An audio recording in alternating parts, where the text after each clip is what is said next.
Hey, welcome to the Thriving Minds podcast with your host, Walter Parada, where we strive to provide you with empowering talks so you can live to thrive.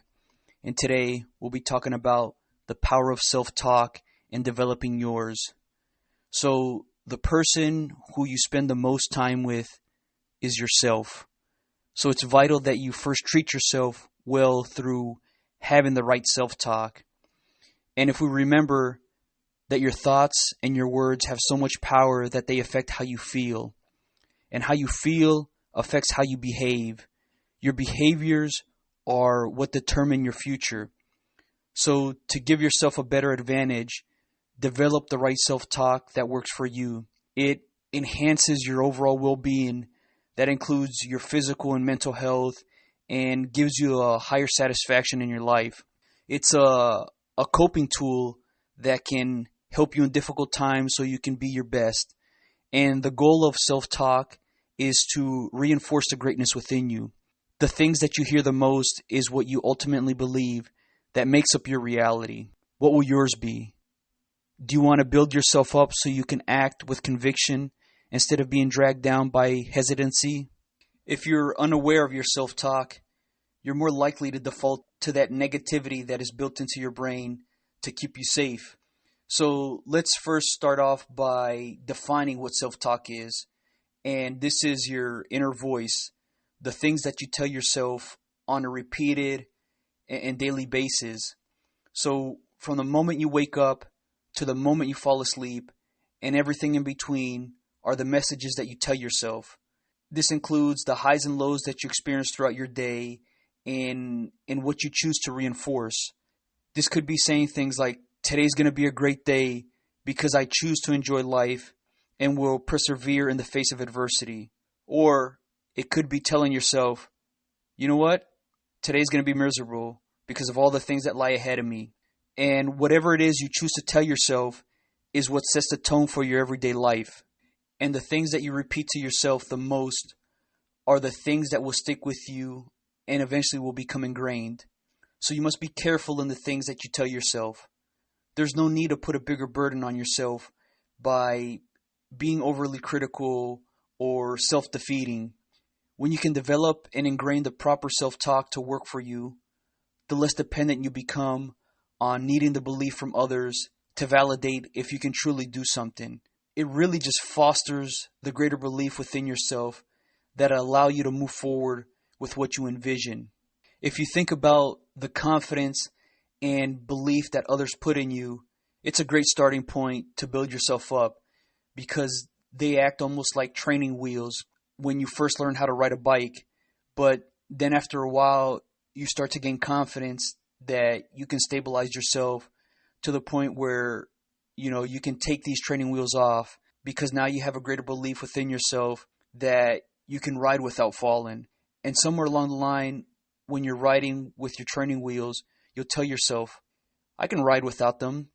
And this is the start of you doing things on your own. So with enough confidence within yourself is why you take any action. We all have an extraordinary amount of potential, but it requires a lot of work to access it.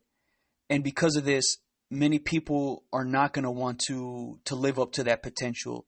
So when this is the case and things don't come easy, there's going to be a tendency to go another route, to find the path of least resistance. And in doing so, you might think you do not have the potential to do great things. But that is wrong. For some, their natural talents and abilities come out a lot sooner and maybe with a lot less difficulty. Just because others have arrived at what you haven't does not mean you're not up to par. It just means you need to work at it until you start to tap into all those great abilities that lie within you.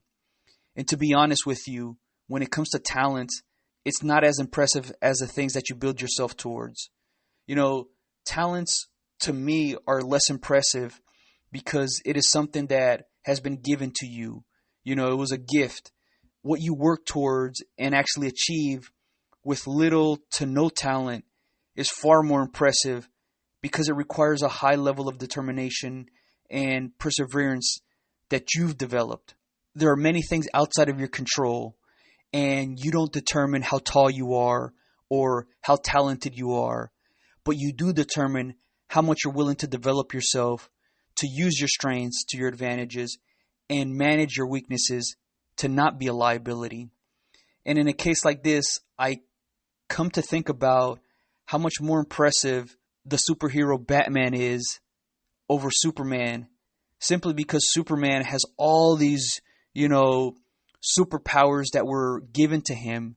Batman does not have the ability to fly or have the superhuman strength that Superman does, but he has the ability to use his mind and obviously his finances to develop the tools that empower him to be the hero that we know of. He has the ability to learn and adapt while still being vulnerable as a human. He can be crushed at any moment. And I think for me, that's why he's so much more impressive. He's willing to do these really risky things and does not have the same level of protection that Superman does. So how this relates to developing the right self-talk is that despite the shortcomings and limitations that you currently might see, talk to yourself into bettering your attitude, bettering your behaviors, and ultimately bettering your actions that allow you to achieve great things. While each one of our talents and natural abilities vary, we all have the ability to strengthen our determination and perseverance simply by choosing to forge ahead when things get harder, when your initial reaction is to stop and find something easier. I really like how Bruce Lee puts it, where he says, "The successful warrior is the average man with laser-like focus." And to me, this just signifies that we do not need to have all these outstanding talents to achieve great things. But if we focus enough of our energy into bettering ourselves, our futures can be amazing. So begin by determining what self-talk you have and determine if it's helping or hurting you. Referring to yourself with words such as stupid, dumb, idiot, fat, slow, not enough, ridiculous, or even the word can't need to be eliminated immediately. They do you no good. While it might seem that negativity can motivate you to be better, it's actually just eroding your self-worth. It might push you to reach a goal, but it's going to condition you to tie your self-worth to a certain outcome. So let's say you want to lose weight because you tell yourself you're fat and nobody will love anyone who is. So this is conditional if you reach a certain metric. This makes you value yourself on a conditional basis that if you meet a certain criteria, then you're worthy based on it. And this will trickle down into every area of your life, constantly needing to achieve something to prove that you're enough.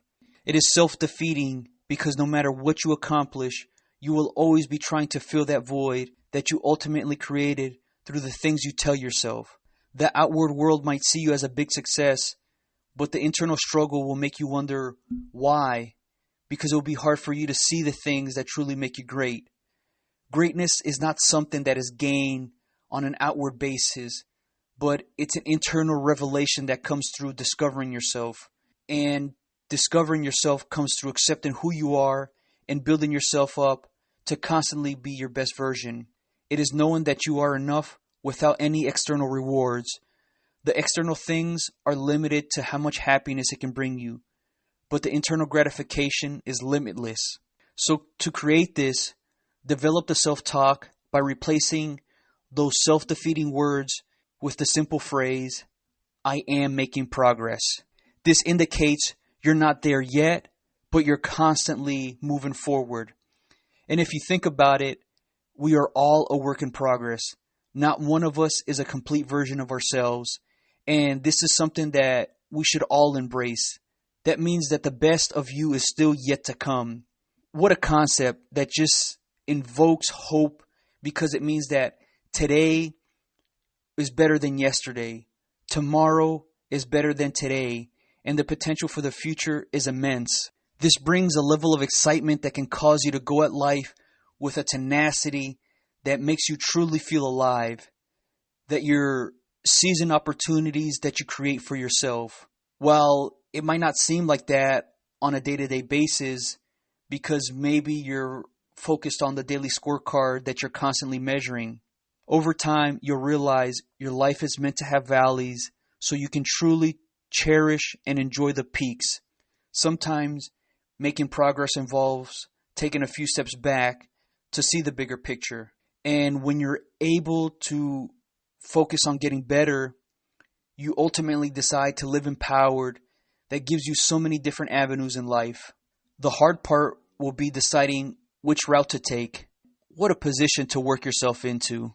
And as you start to develop the right self-talk, refer to yourself in the second or third person to help give yourself some distance to think more objectively about your emotions and your response. This is going to help to reduce the stress and anxiety that you might be feeling. So the second person point of view replaces I or me with you. And this allows you to step away from the first person point of view. So instead of saying, I'm not doing well today, it becomes, you are not doing well today. The third person point of view replaces I with she, he, or they. And this gives you a lot more distance than being in the second person point of view. In the first person point of view, you are the narrator and you're right in the heat of battle. So you're more prone to being emotional and reactive. Because of this, impressions and descriptions are colored by your opinions, your mood, your past experiences, and even perceptions of what you see and hear. It makes you more biased of the things that you want to see and you want to hear that can exclude valuable information. In the first person point of view, you are more likely to find blame or excuses of why things didn't work out, or when things work out, you're more likely to credit yourself for it. So it becomes all about the me syndrome, where it seems like everything is revolving around me, that I am not succeeding because the world does not want me to, or I succeeded in spite of the world not wanting me to. But the second and the third person point of view gets you out of that state that allows you to recognize things for what they actually are. So if things didn't work out for you and you're in that second or third person point of view, it helps you to realize that what good does it do you to find blame for your shortcomings? And instead, it makes you focus on finding solutions. And this also helps you when things go your way, recognizing all the people that help to get you where you are. This helps to manage your ego from getting too big that can prevent a bigger and more painful downfall. For me, I like to use the second person point of view where I tell myself, Walter, you gotta be better, focusing on the details to reduce the mistakes. Or I'll say, Walter, you did well because you were properly prepared. This helps me to remind myself of the work that needs to get done or of the work that was done that got me the results of what I was striving for. It's the right message that works for me that gets me to spring into action. Without this type of self-talk, I would probably be erratic, just being on a roller coaster of emotions of when things go well, that I'm riding high. But when things go bad, I'm feeling just really down in the dumps. And this really does help me be a lot more even-keeled. And I do feel that I become more objective. That allows me to learn and grow and not just repeat the same behaviors that keep me stagnant. As you develop your self-talk, look to find the proper balance to not be too lenient with yourself and not to be too critical. You essentially want to be able to self-regulate to make sure you take action. So too far in either direction can cause inaction where it can hurt your confidence, or the fuel is not big enough to light the fire to get you to move. So think about when you make a mistake, the default self-talk might be to say, that was stupid of me to have done that. What was I thinking? When this happens, your emotions can run wild that take you on a deep spiral downward that just crushes your spirit and can keep you there. Our greatest enemy many times is ourselves. because we just implode with all these self-destructive thoughts. And if you actually stop to think about it, just looking at it from a overhead perspective, I just kind of ask myself, how do we come to do this? Because rationally, it just does not make any sense to do it. For one, it just continuously digs a deeper hole that we must climb out of. And the deeper the hole, the more energy we have to use to exert ourselves just to get back to neutral. And the danger of digging yourself a deeper hole is when you look up, you might convince yourself it's not even worth climbing out of.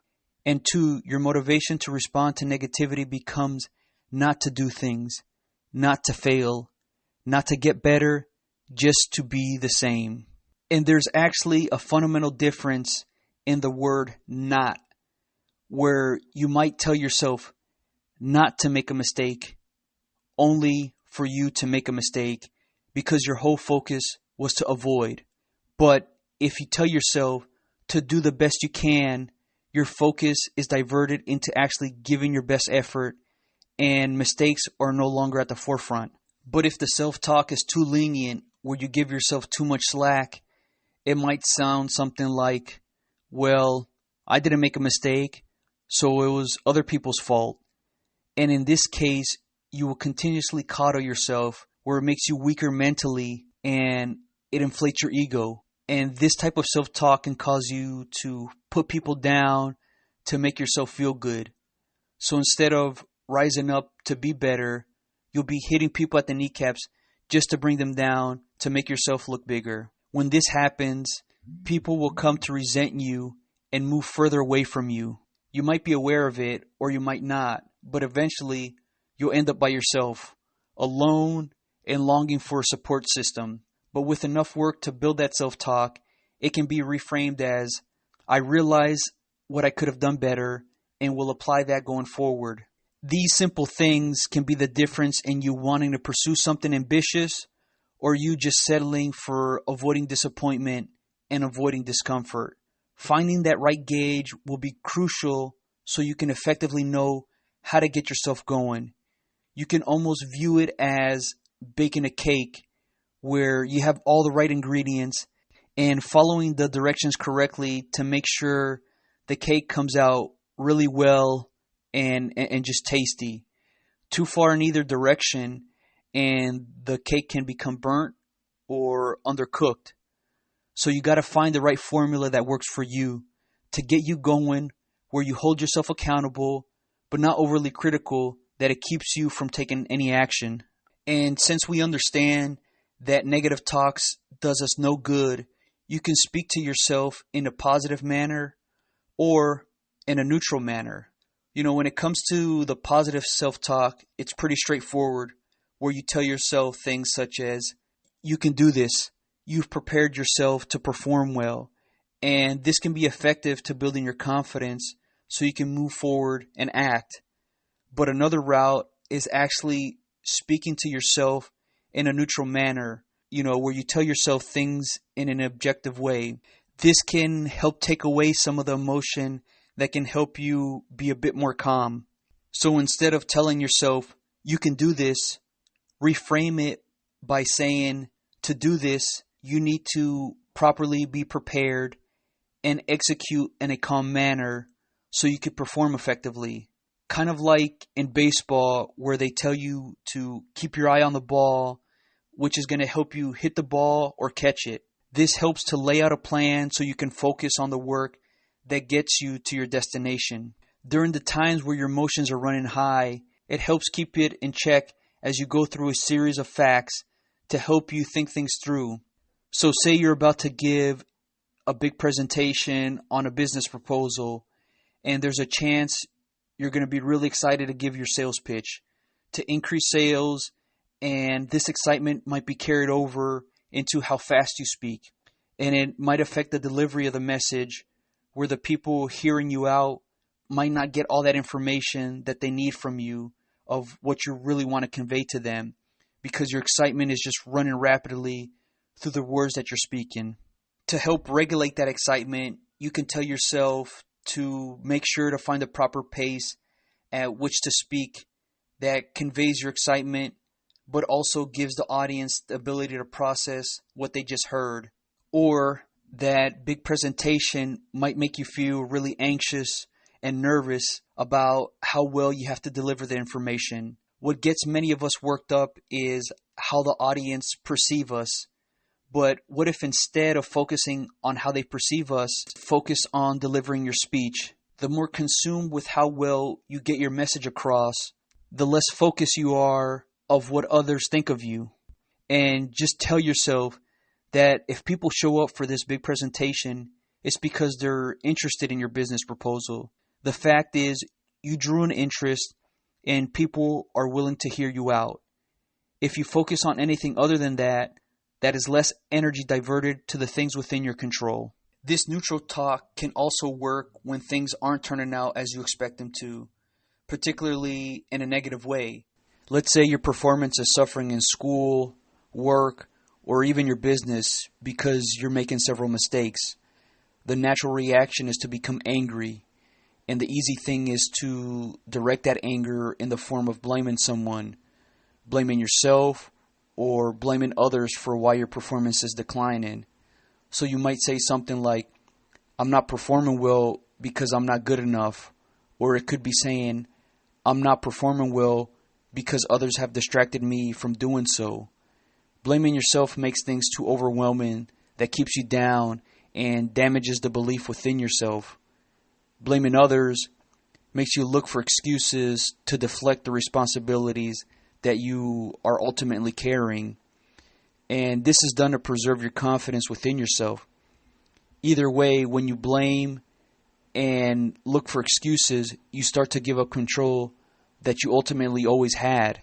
But to retain that control, you have to start looking at what you went through from a different perspective. So as you start to lay down the facts of what's going on, it's important to know the difference between an opinion and a fact. So an opinion in this case would be the mistakes are not your fault. Anything with a viewpoint involves an opinion. A fact in this case would be you're making several mistakes that results in your performance suffering. Anything that can be proven is a fact. The solution here would be to identify how to minimize those mistakes and your performance will improve. Many times emotions can get in the way of realizing this, which constantly keeps you repeating the same behaviors over and over again that lead to the same results. The neutrality helps you to take a step back from this and identify the problem so you can clearly see the solutions for it. As you begin to take this neutral self-talk with yourself, it's going to sting a little bit because you're trying to find ways to correct and better yourself. The second and third person point of view is going to give you some distance from that emotional sting that you would typically feel. It's almost like seeing things from the press box where you can see how the game plays out from the overhead point of view so you can see all the moving parts and see the bigger picture. So identify what you want to tell yourself. That way you have a plan of what you're going to say as opposed to just letting your default inner voice take over. When you give yourself enough time to think things through, you come up with some really great ideas. And too many times we're on a constant treadmill that keeps us just in reaction mode, which makes it very difficult to get out of that cycle of not recognizing your own patterns. While you may want to have that right self-talk to build yourself up, it can get lost throughout your day as you move on from one thing to another, and it becomes a lot harder to regulate the thoughts you want to have. To help remember what you really want to tell yourself, have a few go-to phrases that you can always go back to without really having to think about it. It might even help you to write it out so it gets ingrained into your memory. I do this myself when things go wrong, and actually in this case, it's not a go-to phrase, but it's a question where I'll tell myself, Walter, how are you going to respond? And this challenges me to stay composed and not get lost in the heat of battle. That question makes me think, Am I simply gonna just react and let my emotions take over? Or am I gonna think things through and have a response that is gonna effectively help me get out of this? It helps me to take a little bit of a step back to see what solution is available to me, and I'll respond accordingly. Or if I'm working towards a goal, the phrase I'll use is focus on the process, not the results. This gets me thinking that by doing the work correctly, the results will come eventually. And this helps me to not get fixated on just producing results. And every morning, I actually make it a habit of challenging myself to be better in a manner that's enjoyable, because each time that I strive to grow and learn, I come away more enlightened. So the first thing I ask myself when I get up is, Walter, how are you going to grow today? And this gets me to take more initiative of where I'm taking my life. It gets me out of the, well, let's just see how things play out. Prior to me developing the self-talk that I now have today, I would just default to when things didn't go right, I would get upset with myself and be too overly critical. So this has really balanced me out to where I do not become discouraged and I can remain focused on improving myself. So once you identify the self-talk you want to have, begin to incorporate it immediately. Start off right away from the moment you wake up that gets you going. And it could be something as simple as saying you're going to put your best effort forward today. Or to prepare yourself for the obstacles that await you, you might tell yourself you will overcome them through your sheer determination. And maybe to drive home the point further, you tell yourself these types of things as you look yourself in the mirror, because eventually you'll start to see it, feel it, and then you'll truly believe it. The more you're able to repeat these things that you want to tell yourself, the more it's going to stick with you to the point where it's going to override that default mode of negativity and self-pity and wanting to give up. You have to be your biggest asset, so develop the proper self-talk so you can truly thrive. The power of what you tell yourself is so immense because it's going to dictate what you do and how you do it. Your life begins with the things that you tell yourself on a consistent basis. I hope you all enjoyed this podcast. If you're interested in more related topics such as this, come join thrivingminds.live. All right, until next time.